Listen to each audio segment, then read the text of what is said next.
না বৌদি, না, আমি পারবো না আগে মুখ ঢোকাতে। আমি আগে ডাব খাবো। যদি ডাবের জল মিষ্টি হয় তাহলে মুখ নামাবো। আরে ও দেবুরজি, তোকে কি কখনো ডাব খেতে মানা করেছি? না ডাবের জল, তোর মনে যা চায়, ডাবের জল, ডাব, নারকেল সব তোর। তবে শুধু একটাই অনুরোধ, যখন আমার মন চাইবে ডাক দিলে চলে আসতে হবে। হ্যাঁ বৌদি, অবশ্যই অবশ্যই। তুমি যখনই ডেকে যেভাবে যেখানে যেই অবস্থায় বলবে ঠিক সেইভাবেই হবে। ঠিক আছে দেবুরজি, এখন নেই এই জেলটুকু মেখে নে, তাহলে অনেক সময় ধরে গাছে উঠতে পারবি। তবে দেবুরজি, গাছে উঠলেই হবে না, গাছের সব ফল, ফলের রস সবই কিন্তু খেয়ে শান্ত করতে হবে। বন্ধুরা, আমার নতুন রাত্রি বৌদি, যাকে আমি বিয়ের দিন থেকেই পছন্দ করতাম, সেই দিন থেকেই ভাবতাম যে কিভাবে এই বৌদির গাছে ওঠা যায়। ভাগ্যিস আমার দাদা বাইরে চাকরি করত, সেই সুবাদে সে বৌদিকে বাড়িতে রেখে যায়। আর এই সুযোগে আমি বৌদিকে নিজের করে নিয়ে সকল আশা আকাঙ্ক্ষা ইচ্ছা প্রয়োগ করতে পেরেছিলাম। কি না তা অবশ্যই সম্পূর্ণ গল্প শুনলে বুঝতে পারবেন। পরবর্তীতে কিভাবে বৌদির গাছে উঠলাম, ফল পারলাম, সব জানতে পারবেন এই পুরো গল্পে। বন্ধুরা, তোমরা সকলে আমার গল্প শোনো, কিন্তু চ্যানেলটি সাবস্ক্রাইব করো না। তাই তোমাদের কাছে রিকোয়েস্ট, প্লিজ চ্যানেলটি সাবস্ক্রাইব করো। রাত্রি একা থাকত বেশিরভাগ সময়, কারণ তার স্বামী থাকে দূরে চট্টগ্রামে, মাসে একবার আসে। কিন্তু সংসারের সব ভার এই শহরতলের পুরনো দোতলা বাড়িতে সেই টেনে নেয়। তার বয়স মাত্র ২৪, বয়সে ছোট দেবল অনেক। থাকে পাশের ঘরে, ২১ বছর বয়স, সদ্য কলেজ শেষ করেছে, চোখে গভীরতা, চেহারায় শান্ত একটা আবেগ। রাত্রি প্রথম থেকেই টের পেয়েছিল অনেক তাকে অন্যভাবে দেখে। প্রথম প্রথম চোখে চোখ পড়লে অনেক মাথা নিচু করে ফেলত। রাত্রি তখন হেসে বলত, তোমার চোখ এত কাঁপে কেন রে? অনেক কাপা গলায় বলত, তুমি তাকালে কাঁপে না, এমন কিছু থাকে না। এইসব কথা শুনে রাত্রির গাল রাঙা হয়ে উঠত, কিন্তু মুখে বলত, বাচ্চা ছেলে, এসব কথা বলতে নেই। তবু চোখাচোখি হতো, সন্ধ্যায় ছাদে দেখা হতো, রান্নাঘরে পাশ ঘেঁষে যাওয়ার সময় স্পর্শ লাগত। আর সেই স্পর্শ যেন একটা বিদ্যুৎ বয় দিত দুজনের শরীর জুড়ে। একদিন বিকেলে হঠাৎ বৃষ্টি নামে, রাত্রে একা ছাদে কাপড় তুলছিল। আচমকা জোড়া বৃষ্টি শাড়ির আঁচল ভিজে গায়ে সেটে যায়। অনেক ছাদে উঠে এলো ছাতা নিয়ে। ভিজছ কেন এত? আর একটু দেরি করলে তো সব কাপড় ভিজে যেত। রাত্রি হেসে বলল। অনেক দাঁড়িয়ে থাকল কিছুক্ষণ, তারপর বলল, তোমাকে এইরকম ভেজা দেখে আমার মাথা ঠিক থাকে না। রাত্রি চমকে তাকাল, তার চোখে প্রথমবার ভয়, কিন্তু একটা অসম্ভব আকর্ষণও ছিল। অনেক এক ধাপে গিয়ে এলো, তারপর ধীরে বলল, একবার একটুখানি যদি তোমার ঘাড়ে ঠোঁট রাখি, তুমি কি থামাবে? রাত্রের নিঃশ্বাস আটকে ফেলল, সে কিচ্ছু বলল না। চোখে ছিল এক ধরনের আত্মসমর্পণ। অনেক ধীরে এগিয়ে এলো, তাদের মাঝখানে ছাতা আর ছিল না। বৃষ্টির মধ্যে ভিজে দাঁড়িয়ে থাকা দুটো শরীর। অনেক তার ঠোঁট রাখল রাত্রির ঘাড়ের কোণা, একটা দীর্ঘ নরম থেমে থাকা চুমু। রাত্রি চোখ বন্ধ করে ফেলল, বুক ওঠানামা করছিল। স্পর্শটা ছিল আগুনের মতো, কিন্তু সেই আগুনে কেউ চিৎকার করেনি। পরদিন তারা কেউ কিছু বলেনি, কিন্তু তাদের চোখে সেই রাতের ছায়া লেগেছিল। এরপর এক সন্ধ্যায় রাত্রির দরজা খোলা রাখল, বাতি নিভিয়ে বসেছিল। অনেক জানত আজ কিছু ঘটবে।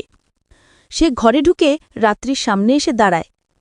তুমি জানো আজ আমি ফিরব না, আমি থাকব। আজ আমার কিছু চাওয়া আছে। রাত্রি ধীরে তার দিকে তাকাল, তার শাড়ির খোপা ঢিলে, গলার মালা বিছানায় ফেলে রাখা। আজ আমি বৌদি হতে চাই না অনেক, আমি একটা মেয়ে হতে চাই, যে শুধু ভালোবাসা যায়, শরীর চায়। অনেক ধীরে কাছে আসে, শরীরের ভেতর বয়ে যায় স্রোত, হাত থেকে শুরু করে কোমর, কোমর থেকে বুক।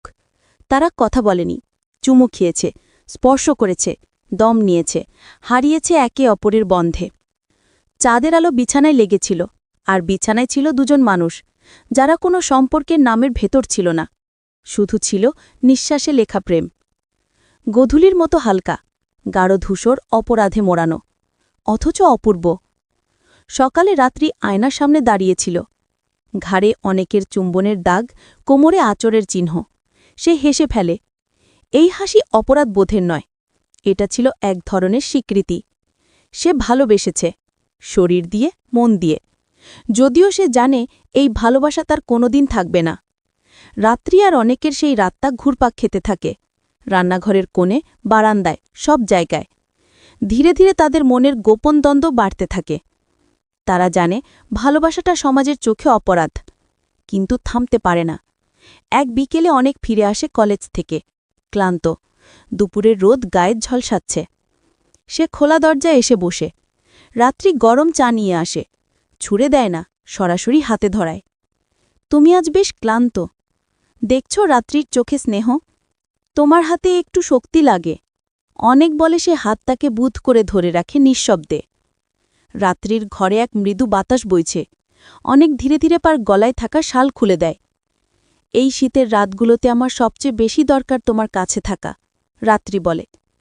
আমারও। তাদের চোখে তখন অনেক কিছু বলা হয়ে যায়, কিন্তু মুখে কিছু বলা হয়নি। এক রাতে ঝড় উঠেছিল। রাত্রি একা ছাদে দাঁড়িয়েছিল। অনেক এসে কাঁধে হাত রাখে। ভয় পাবি না? সে ফিসফিস করে। ভয় তো লাগে, তবে তুমি আছো বলে সাহস পাই। একটু ঘুম আসা গলার থেকে বেরিয়ে আসে। তোমার শরীরটা আমার হাতে থাকলে ভালো লাগত। রাত্রে একটু পিছিয়ে আসে। আমি ঠিক পারছি না। আমি তোমাকে কখনো চাপ দিইনি, তবে তোমার প্রতিটা স্পর্শ চাই আমার মনে। রাত্রি তখন চোখ বন্ধ করে ধীরে তার হাত অনেকের হাতে দিয়ে দেয়। বাতাস বইছে। চাঁদ আড়ালে তাদের নিঃশ্বাস মিলছে। হাত ছুঁয়ে যাচ্ছে, কিন্তু কিছুক্ষণ পরই থেমে যায়। এক দুপুরে রান্নাঘরে অনেক হঠাৎ বলল, তুমি কি আমার কাছে আসবে একটু কাছে? রাত্রি নীরবে মাথা নাড়ে, বা ধীরে এগিয়ে আসে। তারা মুখোমুখি দাঁড়িয়ে। অনেক ধীরে তার গালের কাছে হাত রেখে বলে, আমার কাছে এসো, আমি তোমাকে চাই। রাত্রির চোখ ভিজে আসে। তুমি যেদিনই চাইবে আমি তোমার হব। একটি বিকেলে বৃষ্টি আসে, মাঝে মাঝে ঝিমঝিম শব্দ। তারা একসাথে রান্নাঘরে। রাত্রি হঠাৎ অনেকের হাত ধরে, তার কোমর ঘিরে নেয়। অনেক জড়িয়ে ধরে দুই হাতে, শক্ত করে। একটু দীর্ঘ মুহূর্ত, তারপর স্পর্শ বাড়ে। চুমু গাঢ় হয়। তাদের শরীর এক হয়ে যায়। বাতাসের গন্ধে ভেসে যায়। কেউ বাইরে নেই, কেউ ভেতরে নেই। শুধু আছে তাদের দুজন। অনেক চুপচাপ মৃদুস্বরে বলে, আমি তোমাকে হারাতে চাই না, কিন্তু জানি আমাদের পথ সহজ নয়। রাত্রি মাথা নিচু করে বলে, তুমি আমার সব, তুমি থাকো পাশে, আমি সব সামলাব। তারা তখন এক চাঁদের আলোয় গোটা রাত জুড়ে নিঃসন্দেহে বেঁধে থাকে একে অপরের বুকের কাছে। তো বন্ধুরা, ভিডিওটা এখানেই শেষ করলাম। ভিডিওটা যদি ভালো লাগে তাহলে ভিডিওটাতে একটি লাইক দিয়ে চ্যানেলটিকে সাবস্ক্রাইব করে